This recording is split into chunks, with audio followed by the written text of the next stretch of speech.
लोग ये बड़ा असमंजस में रहते हैं, कंफ्यूज रहते हैं कि हम राम राम जपें कि कृष्ण कृष्ण जपें। समझ नहीं आता लोगों को कि वो शरण में किसकी जाएं, कहाँ पहुँचें, कहाँ किसकी शरण में वो चले जाएं। लोग कन्फ्यूज हैं। तो आइए हम आपका ये कन्फ्यूजन दूर कर लेते हैं। देखिए बात ऐसी है कि भगवान श्रीमन नारायण जब त्रेता युग आता है तो वही नारायण राम के रूप में अवतरित होते हैं, वही। और जब द्वापर युग आता है तो वही श्रीमन नारायण श्री कृष्ण के रूप में अवतरित होते हैं एक ही, उनके रूप बदल गए, कभी राम रूप, कभी कृष्ण रूप, कभी नरसिंह रूप, कभी वामन रूप, कभी कच्छप रूप, कभी धन्वंतरी रूप, कभी कपिल रूप, कभी मत्स्य रूप, कभी हयग्रीव रूप। ये 24 अवतार है ना भगवान जी के। तो हर समय, हर काल के लिए, हर कार्य के लिए भगवान अपने रूप बदल देते हैं। हम कंफ्यूज हो जाते हैं कि हम किनका नाम जपें। आप राम जपो या कृष्ण जपो, एक ही बात है, पर्यायवाची हैं। पुष्प कहो या सुमन कहो, एक ही बात है। क्यों जी?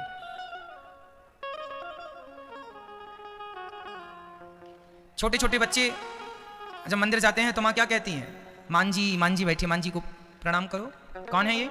मांझी। ये मांझी क्या होता है भाई? क्यों? बच्चा भगवान जी नहीं कह पाता तो मुझसे कहा जाता है मांझी कहो। तो मांझी और भगवान जी दोनों एक ही बात है। एक सज्जन हमें मिले, वो बोले वो भगवान नहीं कह पा रहे थे, भगवान जी कह रहे थे, भगवान जी। उनसे बाहर नहीं निकल रहा था, भगवान जी नहीं भगवान जी। तो भगवान जी कहो या भगवान जी कहो, एक ही बात है। आप नहीं बोल पा रहे हैं, वो ठीक है कि आपका उच्चारण शुद्ध नहीं है। भगवान जी कहो या भगवान जी कहो, राम कहो या मरा कहो, मरा मरा मरा, क्यों? एक ही है ना मैया, अलग अलग है क्या? जैसे कोई राम कहे, कोई कृष्ण कहे, एक ही तत्व है। इनमें स्वप्न में भी कभी भेदभाव नहीं करना चाहिए। और आपको मैं बता दूं कि जो कई जन्मों तक गणेश जी की उपासना करता है उसे माता दुर्गा की उपासना करने का अवसर मिलता है, वो अधिकारी बनता है। भाई 5वीं क्लास 1 साल तक पढ़ेगा तब 6वीं क्लास का अधिकारी होगा। जब 7वीं क्लास 1 साल तक पढ़ेगा तब वो 8वीं क्लास का अधिकारी होगा। ऐसी तो होता ना। उसी प्रकार जब कोई कई जन्मों तक गणेश जी की उपासना करता है तब वो माता दुर्गा जी की पूजा करने का अधिकारी होता है, उपासना करने का अधिकारी। जब कई जन्मों तक दुर्गा माता की शक्तियों की पूजा कर लेता, शक्तियों मतलब दुर्गा माता से अर्थ है सभी देवियां। जब कई जन्मों तक वो सभी देवियों की उपासना कर लेता है तब वो भगवान शिव की उपासना करने का अधिकारी होता है। और जब कई जन्मों तक शिव जी की उपासना कर लेता है कोई, तब कहीं जाकर अंत में वह भगवान राम, कृष्ण और नारायण की उपासना करने का अधिकारी बनता है। कई जन्मों तक शिव जी की उपासना करने के बाद वो भगवान श्रीमन नारायण की उपासना करने का अधिकारी होता है। 10वीं पढ़ लिया फिर 11वीं पढ़ेगा, 12वीं कर लिया फिर कॉलेज जाएगा, और जब ये सब पढ़ाई हो जाएगी तब अंत में PhD करेगा। क्यों जी? यही सिस्टम है।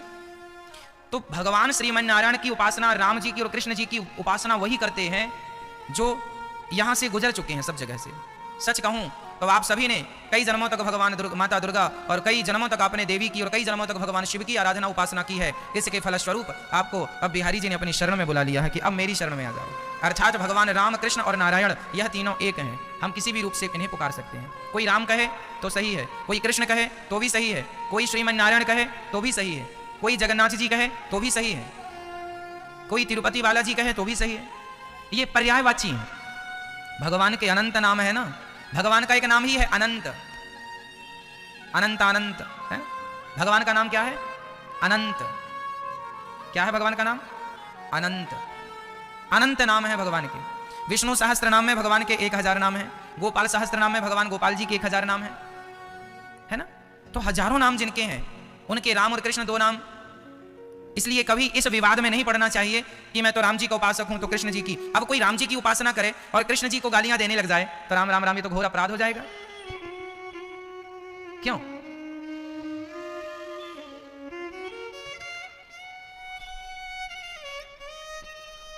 आपके पांव कितने हैं? अब मैं आपके दाहिने पांव को अच्छा मानूं और बाएं पांव को कहूं उसको काट के फेंक दो, ठीक रहेगा? जैसे पांव 2 हैं उसी प्रकार भगवान के पवित्र 2 नाम है, राम और कृष्ण। ये सभी नामों में सर्वश्रेष्ठ नाम है राम और कृष्ण। किनके नाम है ये दोनों? किनके नाम है ये दोनों? अब ये प्रश्न कोई कर दे कि राम और कृष्ण किनका नाम है, तो उत्तर है श्रीमन नारायण के ही 2 नाम हैं, राम और कृष्ण। हैं तो हजारों नाम, पर मूल तत्व में जाने और पहचाने जहां सबसे ज्यादा नाम जिनका ये नाम लिया जाए राम और कृष्ण। किन के नाम है ये? भगवान श्रीमन नारायण के। नारायण के 2 नाम, राम और कृष्ण। ठीक है, इसलिए भगवान में मोह हो जाना कोई। अब देखो ना, यही सवाल रामचरितमानस में है। माता पार्वती भगवान शंकर जी से कहती हैं कि प्रभु मुझे एक बात बताइए कि भगवान राम कौन है? किसे कहते हैं राम? क्या ये वही राम है जिन्होंने दशरथ जी के यहां जन्म लिया? क्या ये वही राम है जो कौशल्या पुत्र हैं? यदि वो राम हैं तो वो ब्रह्म कैसे हैं? पार्वती जी प्रश्न कर रही हैं। जो नृप तनयत ब्रह्म किमी नारी विरह मति भोरी देखी चरित महिमा सुनत भ्रमति बुद्धि यति मोरी। ये माता पार्वती कह रही हैं कि यदि राम भगवान थे तो वो अपनी पत्नी के वियोग में दर दर क्यों भटक रहे थे? मेरी सीता, सीता कहाँ हो? यदि वो भगवान थे, अच्छा ये बताएं, ये सभी के दिमाग में ये सवाल खड़ा हो सकता है कि राम जी यदि भगवान थे तो फिर वो अपनी पत्नी को जंगल जंगल क्यों ढूंढ रहे थे? हे खग मृग हे मधुकर श्रेणी, हे खग मृग हे मधुकर श्रेणी, तुम देखी सीता मृग नैनी, तुम देखी सीता मृग नैनी। हे प्रभु, ये कौन है? यदि भगवान हैं तो पत्नी के पीछे क्यों पड़े हैं? और वो राम कौन है जिनका आप सदा दिन रात जाप करते हैं? शंकर जी किसका नाम जपते हैं? राम सो अवध नृपति सोत होई, राम सो अवध नृपति सोत सोई, अजय गुण अलख गति कोई, अलख गति। माता पार्वती कह रही है, जो राम दशरथ के बेटे हैं, जो राम अपनी पत्नी के पीछे घूम रहे हैं और जिन राम का आप सदा दिन रात जप करते हैं, आप मतलब शंकर जी, माता पार्वती कह रही है ना कि जिन राम का आप दिन रात जाप करते हैं, ये तीनों राम एक ही है क्या? कितने राम? दशरथ का बेटे, एक राम दशरथ का बेटा, एक राम घट घट में लेटा, एक राम का सकल पसारा, एक राम का सब जग सारा। क्या ये सभी राम एक ही हैं? आप बताओ, ये सवाल मेरा आपसे है। इतना सत्संग आपने किया है, मुझे बताओ कि दशरथ जी के बेटे राम और सीता को वन वन में ढूंढने वाले राम और जिन राम का शंकर जी सदा नाम जपते हैं, ये तीनों राम एक ही हैं या अलग अलग हैं? मेरा आपसे सवाल है। एक ही है, एक ही है। इसलिए इन रामों में हमें कोई भेदभाव नहीं रखना। कई लोग कहते हैं एक राम दशरथ का बेटा, एक राम घट घट में लेटा, एक राम का सकल पसारा, एक राम का सब जग सारा। ये लोग एक्चुअली खुद कंफ्यूज हैं जो लोग ये कहते हैं। सच्चाई ये है कि ये कहते हैं एक राम दशरथ का बेटा, एक राम नहीं, वही राम दशरथ का बेटा, वही राम घट घट में लेटा, उसी राम का सकल पसारा, उसी राम का सब जग सारा, उसी का है। लेकिन कुछ लोग उसी को हटाकर एक कर देते हैं, तो वहां पर 4 भागों में डिवाइड हो गए और कई लोगों ने कंफ्यूज कर रखा है सबको। लेकिन आप कभी कंफ्यूज ना होइएगा, इन सभी का उत्तर रामचरितमानस में गोस्वामी तुलसीदास जी ने सैकड़ों साल पहले लिख दिया है। गोस्वामी तुलसीदास जी रामचरितमानस नाम का एक ग्रंथ लिखते हैं जो कि आप सभी के घरों में है। रामचरितमानस है कि नहीं आपके घर में? रामचरितमानस हम सभी को पढ़ना चाहिए। और सवाल क्या है? माता पार्वती ने कहा बताइए भगवान। शंकर जी ने कहा देवी तुमने बड़ा ही उत्तम प्रश्न किया है। अब शंकर जी प्रणाम करने लगे।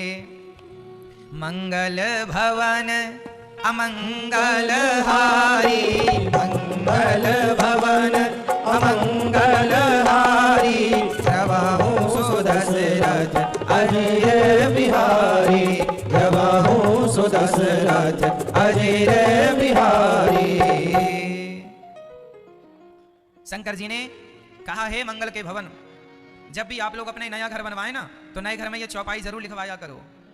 जो इस चौपाई को अपने घर में लिखवाता है और जो नित्य इस चौपाई का पाठ करता है, उसके जीवन में सदा मंगल ही मंगल होता है। जैसे आप कभी कोई काम करने जाते हो ना घर से, तो हमेशा ये चौपाई पढ़ के जाया करो। मंगल भवन अमंगल हारी, द्रवाऊं सुदशरथ अजीर बिहारी। अपने घर पर यह चौपाई लिखवानी चाहिए।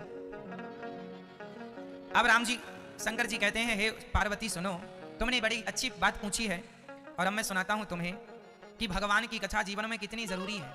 भगवान की कथा के बिना यह जिंदगी सूनी है, जीवन अधूरा है। बिना भगवान की कथा के जीवन क्या है मेरी माँ? अधूरा है। शंकर जी कह रहे हैं, जिन हरि कथा सुनी नहीं गाना, जिन हरि कथा सुनी नहीं गाना, श्रवण रंग रही भवन समाना, श्रवण रंग रही भवन समाना। शंकर जी कहते हैं, जिनके कान कथा नहीं सुनते उनके कान चूहे के बिल हैं। वो सिर्फ क्या है? चूहे के बिल। कान से कथा तो सुनी नहीं, इसलिए कान दिए हरि कथा सुनन को।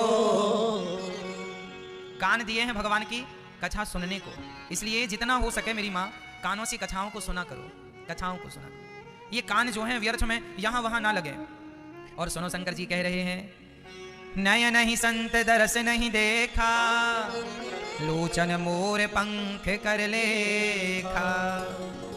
जिनकी आंखों ने भगवान का दर्शन नहीं किया, उनकी आंखें केवल मोर पंख की आंखें हैं।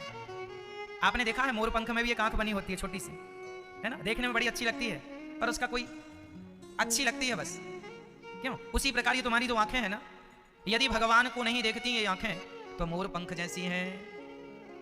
इसलिए सदा भगवान को देखने के लिए आंखें उत्सुक रहा करें। आंखें किसके लिए तड़पने चाहिए? भगवान के लिए, केवल भगवान के लिए आंखें हों। जब भी आंखें खुलें तो पहला दर्शन भाव से, जहां हो, बिस्तर पर हो, जहां हो, भाव बनाओ कि हमारे सामने भगवान श्रीमन नारायण खड़े हैं, राम जी खड़े हैं, भगवान श्री कृष्ण खड़े हैं, उनका दर्शन करो, उनमें मन लगाओ, प्रेम से अपने आप को समर्पित कर दो उनके श्री चरणों में, ध्यान से उन्हें देखो। भगवान को देखने के लिए यदि आपकी आंखें हैं तो आपकी आंखें आंखें हैं, नहीं तो फिर मोर पंख की तरह है, कोई काम की नहीं है। आंखें व्यर्थ हैं उनकी, किनकी? जो भगवान को नहीं देखते। जिस रात भगवान सपने में ना आए वो भगवान ऐसी रात ना हो। जिस रात सपने में भगवान ना, उनकी आंखें मोर के पंख के समान हैं। जिनके सिर भगवान के चरणों में नहीं झुकते उनके सिर तुम्बी के समान हैं। जिनके हृदय में भगवान नहीं है, जिनका हृदय भगवान की भक्ति से नहीं भरा, वो जीवित शव के समान है, मुर्दे के समान है। जिन हरि भगति हृदय नहीं आनी, जीवत सब समान ते प्राणी, वो शव के समान, मुर्दे के समान है, जिनके हृदय में भगवान की कथा नहीं भरी है। शंकर जी कह रहे हैं, देवी अब हम आपको सुनाते हैं कि कौन है ये भगवान, दशरथ जी के बेटे और माता सीता के लिए दर दर की ठोकर खा रहे राम जी, और जिनका मैं सदा ध्यान लगाता हूं, वो राम जी कौन है? तो सुनो, वो भगवान बिनु पग चलाही, सुनहि बिनु काना, कर बिनु करमा, करई विधि नाना। आनन रहित सकल रस भोगी, बिनु वाणी वक तावड़ जोगी। शंकर जी कहते हैं, देवी वो भगवान बिनु पग चले ही, सुने ही बिनु काना।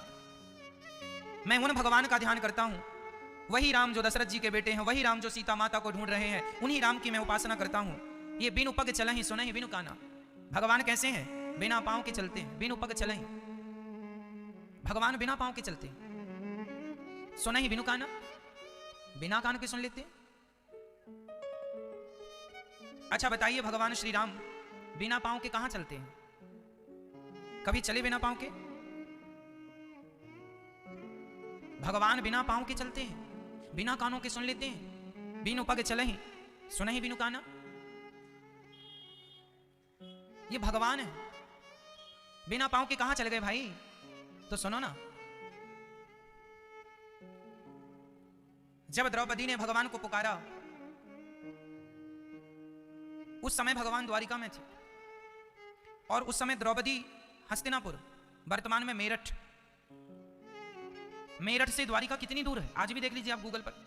लेकिन द्रौपदी की आधी साड़ी खिंच गई, तब पुकारा, पकड़ लो हाथ बनवारी, नहीं तो डूब जाएंगे। जैसी पुकारा द्रौपदी ने, तुरंत भगवान, पांव वाला आदमी भी चलता तो इतनी दूर इतनी जल्दी कैसे पहुंचता? लेकिन भगवान है जो बिना पांव के वायु की तेज गति से, मन की गति कितनी तेज है, इस धरती पर सबसे तेज चलने वाला है मन। तुरंत आप अपने मन को अमेरिका पहुंचा दीजिए, वो चला गया। तुरंत अपने मन को दिल्ली पहुंचा दीजिए, वो चला गया। मन, इस धरती में सबसे तेज गति मन की है, लेकिन मन से भी करोड़ों गुना गति भगवान की है। उसी गति से भगवान आते हैं और द्रौपदी के लाज को बचाते हैं। तो बिना पांव के चले ना भगवान, बिनु पग चले, बिना पांव के चलते हैं। सुना ही बिनु काना, बिना कान के भगवान सुन लेते हैं। कहां सुन लिए बिना कान के? जब राम जी ने बाली को मारा, ध्यान से सुनिए, ये सब्जेक्ट आएगा, मैं आपको सुनाऊंगा। जब राम जी ने बाली को मारा तो बाली ने कहा कि कारण कवन नाच मोहि मारा, मैं वैरी सुग्रीव प्यारा, आपने मुझे क्यों मारा? तो राम जी ने कहा, सुन बाली, तुझे तेरी पत्नी ने समझाया था कि मैं राम हूं, मैं भगवान हूं, पर तूने अपनी पत्नी तारा की बातों को ध्यान से नहीं सुना। समझाया था, तेरी पत्नी ने रोका था कि अब सुग्रीव वो पुराना सुग्रीव नहीं है, अब सुग्रीव के ऊपर भगवान राम का हाथ है। जब राम का हाथ नहीं था तो सुग्रीव को तुमने परास्त कर दिया था, पर अब सुग्रीव के पक्षधर भगवान है, इसलिए सुग्रीव से युद्ध ना कीजिए। समझाया था तारा ने। राम जी कह रहे हैं, बाली तुमने तारा की बात नहीं सुनी। अब बाली चक्कर में पड़ गया कि मेरी पत्नी तारा ने तो मुझे कमरे में बोला था। जब बाली आने लगा था ना, तो तारा ने अपने पति बाली को समझाया था कि मत जाइए। बाली चक्कर में पड़ गया कि मेरी पत्नी ने तो कमरे में कहा था, इन्हें कैसे पता चल गया कि मेरी पत्नी ने मुझे समझाया था? क्यों? इन्हें कैसे पता चला? इन्हें इसलिए पता चला क्योंकि ये बिना कान के सुनने वाले हैं। बिनु पग चले हैं, सुने ही बिनु काना। हम कमरे में जो बातें करते हैं अपनी पत्नी से, अपने बच्चों से, वो बातें भी भगवान स्पष्ट सुनते हैं। अरे हमारी और तुम्हारी तो छोड़ दीजिए, यहाँ रेंगने वाली जरा चींटी होगी ना, वो चींटी भी दूसरी चींटी से क्या कहना चाहती है, उसकी मन की भाव भी, मन की भावनाओं को भी भगवान समझते हैं, जानते हैं। चींटी की भाषा को भी भगवान समझते हैं और चींटी के शब्द को भी भगवान स्पष्ट सुनते हैं, क्योंकि वो भगवान है। जिस परमात्मा ने जीव मात्र को बनाया है, वो उनकी भाषाओं को भी जानते हैं, भावनाओं को भी जानते हैं। इसलिए बिनु पग चले ही, सुना ही बिनु काना। भगवान बिना पांव के चल लेते हैं और बिना पांव के चल लेते हैं और बिना कानों के सुन लेते हैं। कर बिनु कर्म लिखा है, कर बिनु कर्म, बिना हाथों के काम कर लेते हैं। बिना हाथों के काम कर लेते हैं। कौन सा काम बिना हाथों के कर लिया बताओ? हाथ भी नहीं लगाया, वो काम भी हो गया। कौन सा काम?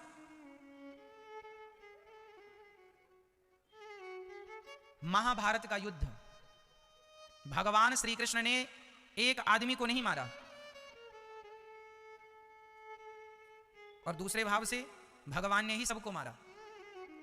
बिना हाथ लगाए युद्ध अर्जुन के बस का नहीं था। युद्ध, महाभारत का युद्ध अर्जुन के बस का नहीं था, मेरी मां, नहीं था। अर्जुन के बाणों में तो इतनी भी ताकत नहीं थी कि वो पितामह भीष्म की छाती को भेद पाता, छलनी कर पाता। अर्जुन के बाणों में इतनी ताकत नहीं थी कि जयद्रथ का सिर काट सके। अर्जुन के बाणों में इतनी ताकत नहीं थी कि दानवीर कर्ण को वो मार सके। अर्जुन के बाणों में इतनी ताकत नहीं थी कि गुरु द्रोणाचार्य की सेना को रोक सके। ये अर्जुन की ताकत नहीं। महाभारत में अर्जुन की ताकत नहीं लगी। जमाना अर्जुन की ताकत देखता होगा, पर यथार्थ देखने वाले भक्त तो भगवान की कृपा का दर्शन करते हैं। ये कृपा है ईश्वर की। अर्जुन ने ताकत के बल पर युद्ध नहीं जीता, अर्जुन ने कृपा के बल पर युद्ध जीता।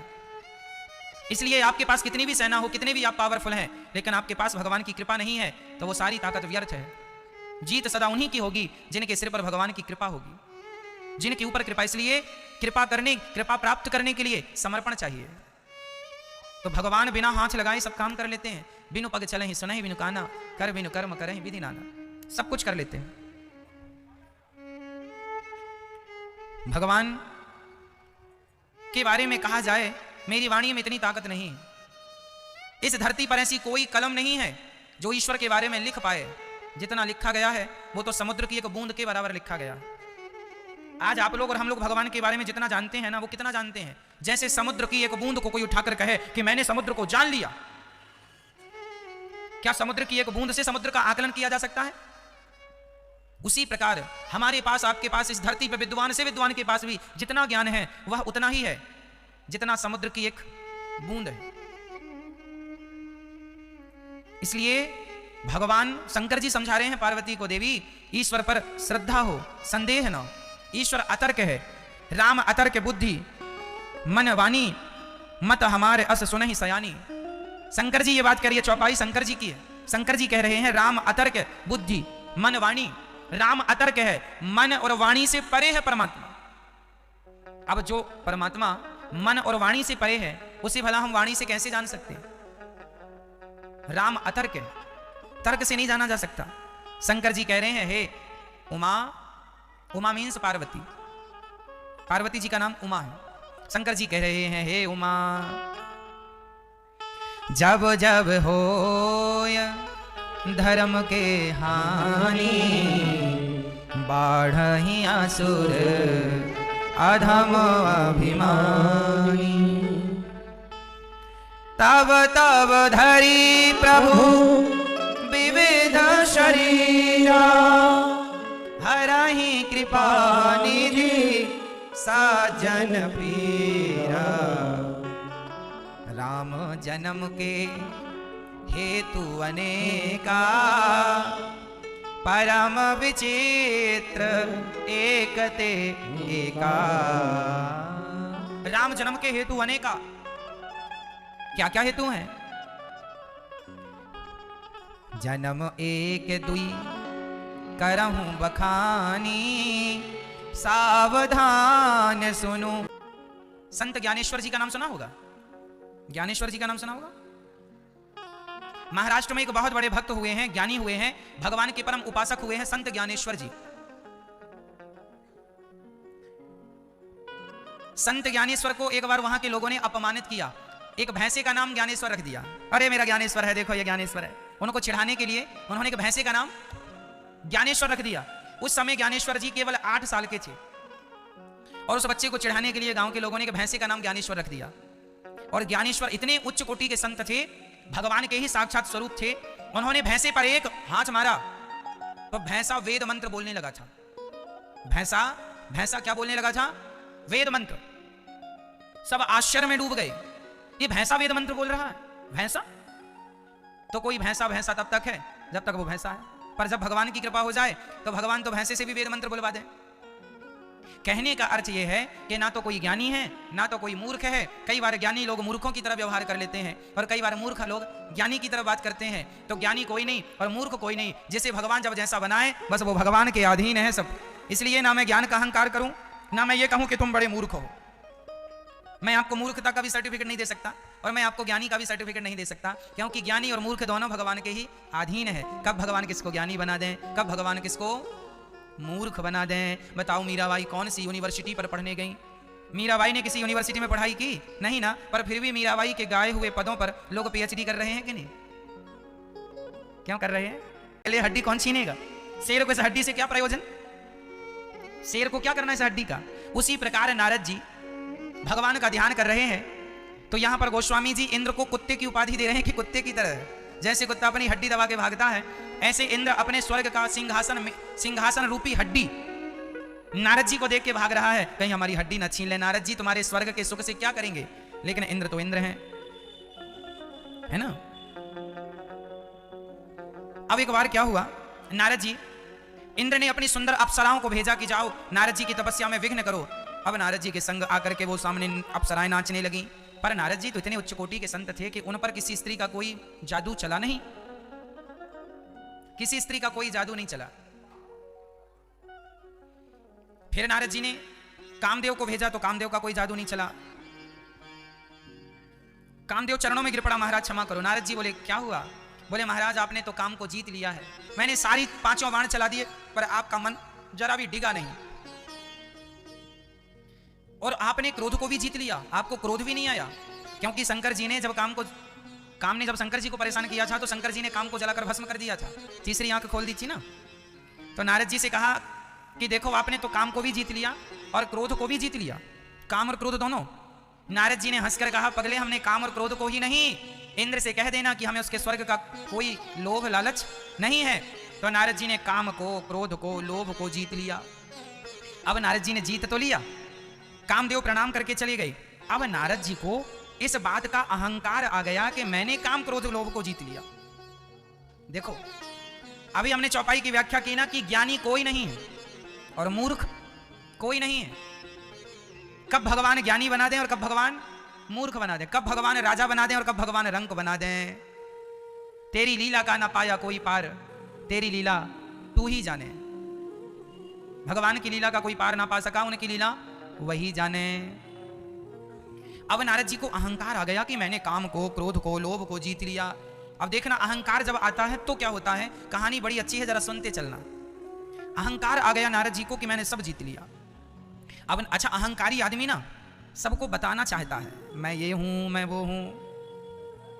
अहंकारी आदमी अपना परिचय पहले देता है, मैं फलाना हूं, ताकि आपके अंदर उसके प्रति सम्मान जाग जाए। आप भी अरे वाह वाह वाह, आइए आइए, आप तो बड़े, ये है वो है। तो ये जो एटीट्यूड है ना व्यक्ति का, ईगो, अहंकार, वह व्यक्ति को बड़ा, आदमी अपने आप को कभी छोटा मानता ही नहीं। वो यही मानेगा कि मैं भी कुछ हूं, हमें कम ना समझना, हमने ये किया, हमने वो किया, हमें हल्के में मत लेना। ये अहंकार आदमी को ना खाए जाता है। सारी जिंदगी इंसान अहंकार में डूबा रहता है। आप कितना भी ज्ञान हासिल कर लो मेरी माँ, पर बिना भगवान की कृपा से अहंकार जाएगा नहीं। मैंने कितने साधुओं को देखा, एक साधु कह रहे थे, अरे हमें जानते नहीं हो, हम जज थे, जज, सब छोड़ दिया, लाखों की हमारी पेमेंट थी, सरकारी नौकरी थी, सबको लात मार दिया, लाखों रुपए महीना मिलता था, हम सब छोड़ के साधु बन गए। आप सब छोड़ तो दिए हैं साहब, सब छोड़कर साधु तो बन गए, पर सब छोड़ने का जो अहंकार पाल रखा है, ये अहंकार, सब छोड़ देना आसान है, पर सब छोड़ने का जो अहंकार, ये छोड़ना ये जरा कठिन है। सब छोड़ देने का अहंकार ही तो नहीं छूटता ना कि मैंने सब छोड़ दिया, है ना। हमारी बूढ़ी बूढ़ी माताएं बिल्कुल बूढ़ी हो गई हैं, लेकिन फिर भी देखो इनका अहंकार, अरे हमें जानता नहीं है तू। हाँ? ये घर हमारे ही नाम है। अहंकार तो देखिए, बुढ़ापे में भी घर का अहंकार, बुढ़ापे में भी इसका अहंकार। इसलिए कहता हूं मेरी मां, अहंकार त्याग दीजिए। मेरा क्या परिचय है, आपका क्या परिचय है? मेरा कोई परिचय नहीं है। मैं तो केवल इतना जानता हूं कि मैं राम जी के चरणों का दास हूं, यही मेरा परिचय है। इससे आगे मैं कुछ जानना नहीं चाहता, ना जनाना चाहता हूं। मेरा परिचय क्या है? सिर्फ मैं राम जी के चरणों का दास हूं। कई लोग अपना परिचय बड़ा बड़ा बड़ा बड़ा देते हैं। महाराज आप जानते हैं हमने कितना पैसा कमाया है, 4 बच्चे पैदा किए हैं। अरे 4 बच्चे पैदा, सुअर तो एक बार में बहुत सारे कर ले, तुमसे ज्यादा। 4 बच्चे पैदा कर लिए तो बहादुर हो गए। ये तो कुत्ते भी कर रहे हैं, 4 6 तो एक बार में हो जाते हैं उनके। तुम्हारी तो सारी जिंदगी में हो पाए, है ना। महाराज चारों के लिए हमने घर भी बनवाया, बड़ा बड़ा बंगला। अच्छा, 2 बेटियां, दोनों का अच्छे घर में विवाह किया, बड़ा नाम, बड़ी इज्जत, बहुत पैसा कमाया महाराज। हम बूढ़े आदमी के पास आप बैठ बस जाइए, फिर देखिए डींगे। हाँ? हल्की फुल्की तो बात ही नहीं करता वो। भले घर में नमक रोटी खाता होगा, पर बोलेगा ये कि मैं हलवा पूड़ी रोज खाता हूं, बादाम का हलवा खाता हूं, बिना रसगुल्ले के, गुलाब जामुन के तो बात ही नहीं करता। भले बिना दूध की चाय पीता हो, पर बात ऐसे करेगा मैं कॉफी पीता हूं ब्रांडेड, और वहां काली चाय पीता है बिना दूध की, पत्ती घोल के। बातें हैं, कसमें, वादे, प्यार, वफा, सब बातें हैं। बातों का क्या, कितनी भी बड़ी बातें कर लो, कोई मूल्य तो लगता नहीं, पैसा तो लगता नहीं। लेकिन मुझे एक बात हाथ जोड़ के कहनी है आप सबसे कि बुढ़ापे में अपना अब कोई परिचय ना दीजिए। जमाना जान भी ले कि आप ये हैं, आप वो हैं। चलो चलो, आपने बता दिया कि मैं पैसे वाला हूं, मेरी इज्जत है, मैंने, चलो मैं मंत्री हूं, मैं मिनिस्टर हूं, मैं ये, चलो ठीक है, आप सब कुछ हैं, आपने मुझे सब बता दिया। मैं जानकर करूंगा क्या, ये बताओ। आप जिसे बता रहे हैं कि आप इतने पैसे वाले हैं, वो आपका पैसा जानकर करेगा क्या? क्या करेगा वो? उसे क्या करना है कि आप क्या थे, क्या है, क्या होगा इससे? आप इसलिए बताते हैं ना कि वो आपकी इज्जत करने लग जाए। तो इज्जत अब यहां ना बनाओ मेरी मां, इज्जत अब यहां ना बनाओ। अब अपनी इज्जत बनाना है तो भगवान के चरणों में बनाओ, वहां स्थान मिल जाए आपको भगवान के चरणों में। इसके लिए भगवान का चिंतन स्टार्ट कर दो, भगवान का नाम जप लो। यहां इज्जत कमाओगे, वहां नरक भोगते रहोगे, तो ये कौन सी बड़ाई है? वहां के लिए कुछ कर लो। अब यहां के लिए 4 बंगले बनवा लिए ना, अब कुछ वहां के लिए बनवा लो। वहां के लिए राम नाम के मोती काम आएंगे, राम नाम का धन ही काम आएगा, दूसरा कोई धन काम आने वाला नहीं। इसलिए कौन सा धन चाहिए हमें? कृष्ण नाम धन। हमारो धन राधा श्री राधा, हमारा धन तो राधा है, हमारा धन कृष्ण है, राम है। हम इसे अपना धन ना मानकर कागज के टुकड़ों को ही तूने बस माया ही जोड़ी, राम नाम के सिवा साथ ना जाए फूटी कौड़ी, है ना। जय श्री राम, जय श्री राम, जय श्री राम।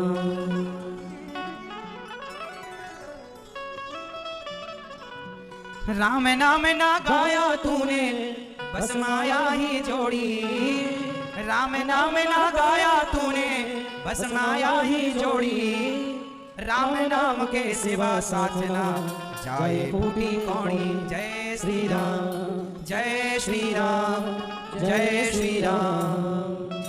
राम नाम ना गाया तूने, राम नाम ना गाया तूने बस माया ही जोड़ी, राम नाम ना गाया तूने बस माया ही जोड़ी, राम नाम के सिवा साथ ना जाए फूटी कौड़ी। जय श्री राम, जय श्री राम, जय श्री राम। ये दुनिया वाले लोग तुझे बस मरघट तक ले जाएंगे, है ना, दो आंसू टपका करके वापस आएंगे। राम नाम ना गाया तूने बस माया ही जोड़ी, अंत समय संग में फूटी कौड़ी नहीं जाने वाली। इसलिए अभी भी समय है, भगवान के नाम को ही धन मानो। हम ये नहीं कहते कि पैसे ना कमाओ, खूब पैसा कमाना चाहिए, खूब काम करना चाहिए, लेकिन पैसे को ही धन नहीं समझो, राम नाम को धन मान के कमाओ। ये तो पैसा है, करेंसी है, ये तो बिजनेस व्यापार के लिए सरकार ने जारी की है कि भाई इसके द्वारा काम होगा। ये व्यवस्था है। एक्चुअली ये रुपया जो है ये भारत की एक व्यवस्था है। क्यों जी? पैसा क्या है? एक व्यवस्था है कि आपसे हम 10 रुपए लेते हैं और 10 रुपए का हम आपको कोई सामान दे देते।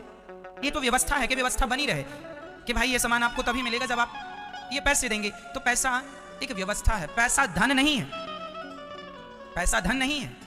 धन क्या है? पायो जी मैंने राम रतन धन पायो।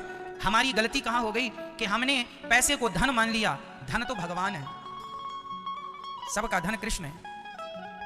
नारद जी को अहंकार आ गया। किस बात का अहंकार आया मेरी मां? मैंने काम को जीत लिया, मैंने क्रोध को जीत लिया, मैंने लोभ को जीत लिया। अब नारद जी बोले मैं किसके पास जाऊं, किसको सुनाऊं, कौन सुनेगा? नारद जी बोले शंकर जी के पास चलते हैं, क्योंकि शंकर जी ने तो एक चीज जीती है केवल, मैंने तो 3 चीजें जीती हैं। शंकर जी ने तो काम को जीता था बस, मैंने तो काम को क्रोध को दोनों को जीत लिया, मैं तो शंकर जी से भी श्रेष्ठ हो गया। ऐसा नारद जी को घमंड आ गया। जब आदमी को घमंड आता है तो वो अपने को ही सर्वश्रेष्ठ मानता है। जब आप अपने को ही सर्वश्रेष्ठ माने तो वो समझ लेना कि आपके अंदर भयंकर वाला अहंकार है। जल्दी से इलाज कर लो, नहीं तो फिर वो आपका इलाज कर देगा। एक बार नारद जी शंकर जी के पास गए। शंकर जी ने कहा अरे नारद जी बड़े दिनों बाद आए हो, बहुत दिनों बाद आए हो, बताओ कैसे सब हाल चाल ठीक हैं? अब नारद जी तो इस बार हर बार जाते थे तो शंकर जी को प्रणाम वगैरह करते थे। इस बार नारद जी बोले हम क्यों प्रणाम करें, अब तो तुम हमें करो क्योंकि हम बड़े हैं। तुमने एक चीज को जीता है, हमने तो 2 और 3 चीजों को, तुमसे बड़े हम। नारद जी ने सारी चर्चा सुनाई। हमने तो काम को जीत लिया। जब जब नारद जी आते थे तो राम कथा सुनाते थे शंकर जी को। शंकर जी को लगा आज नारद जी आए हैं, आज राम जी की कथा होगी। पर इस बार तो नारद जी ने राम जी की कोई कथा नहीं सुनाई, सारी काम कथा सुनाई। मैंने तो काम को जीता, मैंने तो ये, मैंने तो वो, मैं ये हो गया, मैं साहब बन गया, अब तो मैं बड़ा हो गया, अब तो मैं खुद भगवान हो गया। देखो जब आदमी को घमंड आता है ना, वो अपने आप को क्या मान लेता है, मैं ही भगवान हो गया। लो अब नारद जी, शंकर जी को लगा हे भगवान नारद जी को हो क्या गया। जब आते थे तो राम जी के बारे में कहते थे, इस बार तो काम के बारे में, मैं काम को जीत लिया। आदमी जरा सी उपलब्धि पा जाए ना तो वो ये नहीं सोचता कि ये भगवान की कृपा से मिली है, बस मैंने किया, मैंने किया, मैंने किया। इसलिए अपनी कथा नहीं, हमारी कथा तो काम कथा है, कथा तो भगवान की ही है सुंदर। इसलिए सुनाने योग्य तो भगवान की चर्चाएं हैं। अपनी क्या सुनाए, हमारी क्या सुनाए, हम क्या सुनाए? लोग कहते ना और सुनाओ, और सुनाओ, क्या सुनाए? और भगवान की कथा सुना, अरे ये तुम भगवान की कथा सुनाते, और सुना, और क्या सुनाए, और क्या होता? ये दुनिया के लोग ना सुनना यही चाहते हैं, संसार की बातें उल्टी सीधी। आप जरा किसी के बारे में बोलने लग जाए, अरे उनको जानते हैं? हाँ जानते हैं। अरे उनका तो ऐसा काम है, वैसा काम है, हाँ ये बातें सुनने में आई, वैसी आई। आदमी को बड़ा स्वाद मिलता। अच्छा अच्छा, हाँ हाँ। जरा आपके पड़ोसी के बारे में कोई कह दे, अरे तुम्हारे पड़ोसी को जानते हो? आज किसी के घर में पुलिस बस आ जाए गांव में तो ऐसा होता है कि गांव में किसी एक के घर यदि उसके दोस्ती हो गई किसी पुलिस वाले से और वो पुलिस वाला उसके घर में रसगुल्ले खाने आ गया, तो सारे गांव में अरे फलाने के घर आज पुलिस आई। हाँ हाँ किया होगा कुछ उल्टा काम, पुलिस आई। वो ये नहीं जानता किसका दोस्त है तो मिलने जुलने आया। वो ये इस प्रकार की सोच रखते ही नहीं है। वो ये सोचते हैं कुछ गड़बड़ किया तो पुलिस आई है। क्यों? आज व्यक्ति की सोच ऐसी ही क्यों है? क्योंकि इसी वातावरण में जन्म लेता है और इसी तुच्छ से वातावरण में मर जाता है। कुएं का मेंढक है बेचारा, कितना सोचेगा। एक बार कुएं के मेंढक के पास एक समुद्र का मेंढक आके गिर गया। समुद्र का मेंढक कहीं जा रहा होगा तो वो कुएं में गिर गया। और जब कुएं में गिरा तो समुद्र का मेंढक अलग होता है, कुएं वाले मेंढक थोड़ा अलग होते हैं, रंग भी अलग है उसका। तो कुएं वाले मेंढकों ने कहा क्यों भाई तुम कहां से आए हो? उसने कहा भैया हम समुद्र से आए हैं। तो कुएं वाले मेंढकों ने कहा ये समुद्र क्या होता है? अरे तुम लोग नहीं जानते समुद्र बहुत बड़ा है। तो कुएं के मेंढकों ने कहा क्यों, क्या हमारे कुएं से बड़ा है समुद्र? समुद्र वाले मेंढक ने हंसते हुए कहा हाँ जी तुम्हारा कुआं तो कुछ भी नहीं है। जब उसने ऐसा कहा तो कुएं वालों ने उसको मारा। ऐसा कहता हमारे कुएं से बड़ा कुछ नहीं है दिया दो चार। बड़ी बड़ी बातें करता है, जानता नहीं है कुएं से बड़ा कुछ होती नहीं है। एक मेंढक था समुद्र का, वो बताया कि भैया कुआं का कुछ भी अस्तित्व नहीं है, समुद्र बहुत बड़ा है। जब वो ऐसी ज्ञान की बातें करे तो कुएं के मेंढकों ने उसको मारना शुरू कर दिया। इतना मारा कि बेचारा मर गया। यही आज का हाल है। आज किसी को अच्छी बातें बताओ, धर्म की बातें बताओ, वो उसी के पांव पकड़ के खींचने लग जाए। अरे तुम क्या बात कर रहे हो, तुम तो कुछ जानती नहीं हो। यही है आज का व्यक्ति, कुएं का मेंढक है। यदि हम ज्यादा ज्ञान की बातें बताएं, एक सज्जन से हमने कहा कि भाई साहब कथा सुना करो। उसने कहा अरे महाराज ये क्या बेकार की बातें लिए बैठ जाते हो आप। दूसरे दिन वो हमें शराब पीता हुआ नजर आ गया। तो हमने उससे कहा क्यों भाई ये शराब पी रहे हो? कल तो कह रहे थे कथा क्या बेकार की बातें लिए बैठे हो, कथा को तुम बेकार की बातें कह रहे थे और ये शराब तुम अच्छी कह रहे हो। उसने कहा महाराज जी आप नहीं जानते ये शराब अच्छी है। हमने कहा कैसे? बोले हम पी लेते हैं तो मस्त हो जाते हैं। हमने कहा भाई इससे तुम्हारा बहुत बड़ा नुकसान हो जाएगा। शराब किसी भी स्थिति में किसी के लिए अच्छी नहीं हो सकती, पर ऑलरेडी उसने पी रखी थी तो शराब के नशे में तो था वो। अब हम उसे समझाएं, अपना ज्ञान समझाएं, वो समझे ही ना। ज्यादा ज्ञान दो तो मारने दौड़े। वही हाल है कुएं के मेंढकों ने मार डाला समुद्र वाले को। तो कुल मिला के ये है कि आदमी जहां है वो उसी को पूर्ण मानता है कि बस जहां मैं हूं, जो मैं कर रहा हूं, मैंने जैसी सोच रखी है, मैं ही सर्वश्रेष्ठ हूं, मैं ही अच्छा हूं। वो अपने से श्रेष्ठ किसी को मानने को तैयार नहीं है। इसलिए जीवन में गुरु की शरण में जाना चाहिए। जब आप गुरु की शरण में जाते हैं तो आपको यह लगता है कि मेरा ज्ञान, जो अपने आप को मैंने सर्वश्रेष्ठ ज्ञानी माना था, मेरा ज्ञान तो इस ज्ञान के सामने शून्य है, कुछ भी काम का नहीं है। जब अपने आप को शून्य मानकर गुरु के हवाले कर देते हैं तब गुरु आपके अहंकार को समाप्त करके आपके अंदर भक्ति, ज्ञान और वैराग्य भर करके आपका कल्याण कर देते हैं। यही एक रास्ता है भवसागर से पार होने का। शास्त्र हमारा दर्पण है। नारद जी को बहुत समझाया शंकर जी ने, पर शंकर जी के समझाने पर नारद जी को कुछ भी समझ में नहीं आया, क्योंकि काम सवार था, अहंकार सवार था। आप कितना भी अच्छा समझाओ पर जिसे समझना ही नहीं है वो समझे कैसे? और एक बात और बताऊं, वही समझते हैं जिन्हें भगवान समझाना चाहें। वो कभी नहीं समझते जिसे भगवान समझाना ना चाहें। अब सुनो ना, राम जी समझाएं। राम जी ने बाली को मारा और बाली की पत्नी तारा आई तो राम जी ने एक बार में ही समझा दिया। जीव नित्य के ही लगी तुम रोबा, इतना कह दिया, तारा समझ गई। समझाना चाहें तो राम जी चुटकियों में समझा दें, और ना समझाना चाहें तो भगवान श्री कृष्ण शांति दूत बन के गए थे दुर्योधन को समझाने, समझा ही नहीं, समझा ही नहीं।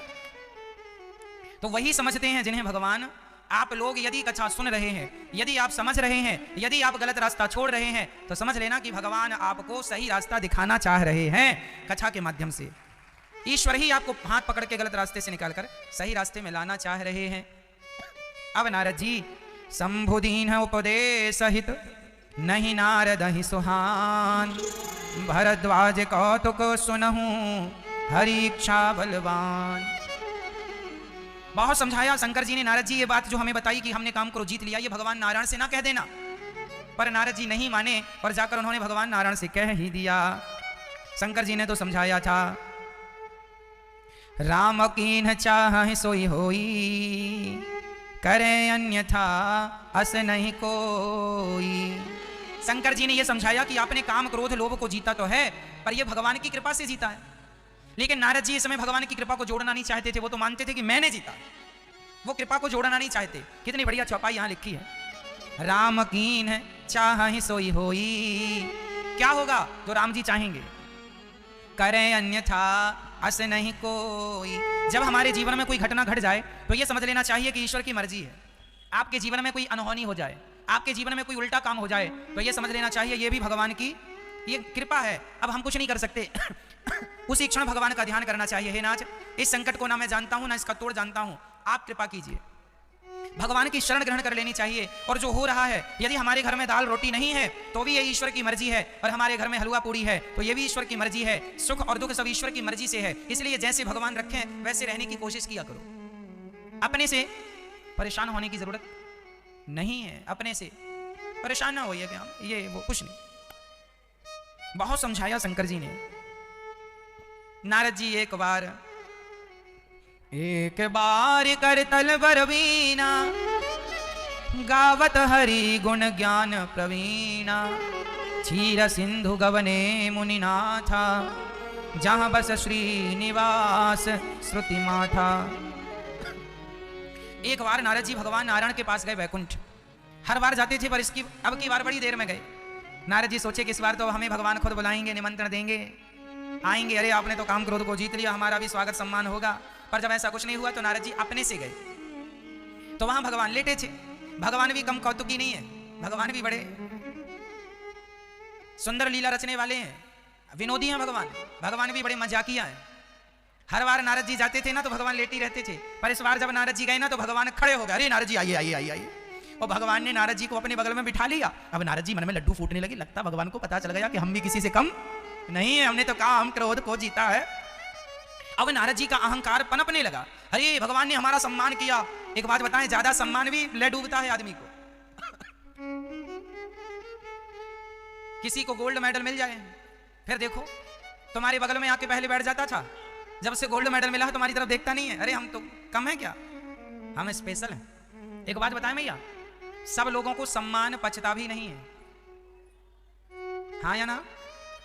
कुत्ते को घी हजम नहीं होता। कुत्ते को घी हजम होता है नहीं। जैसे कुत्ते को घी हजम नहीं होता, ऐसे संसार में कुछ लोगों को सम्मान हजम नहीं होता। कई लोगों का सम्मान जरा सा हो जाए, जरा सा पैसा आ जाए, फिर वो जमीन में चलते नहीं है, उड़ते हैं। पहले तो तुम्हारे बगल में बैठ जाते थे, जब से जरा सा सम्मान हुआ है तब से देखते नहीं है। गांव का एक टपोरी वो प्रधानमंत्री जी के संग जरा सेल्फी लेके आ जाए, वो देखो अपने आप को प्रधानमंत्री मान लेता है। सेल्फी लेके क्या आ गया, वो खुद प्रधानमंत्री हो गया। अब वो सबसे बातें नहीं करता। अरे मैं तो पहचान वाला, पहुंच वाला, पैड वाला आदमी हूं। क्यों?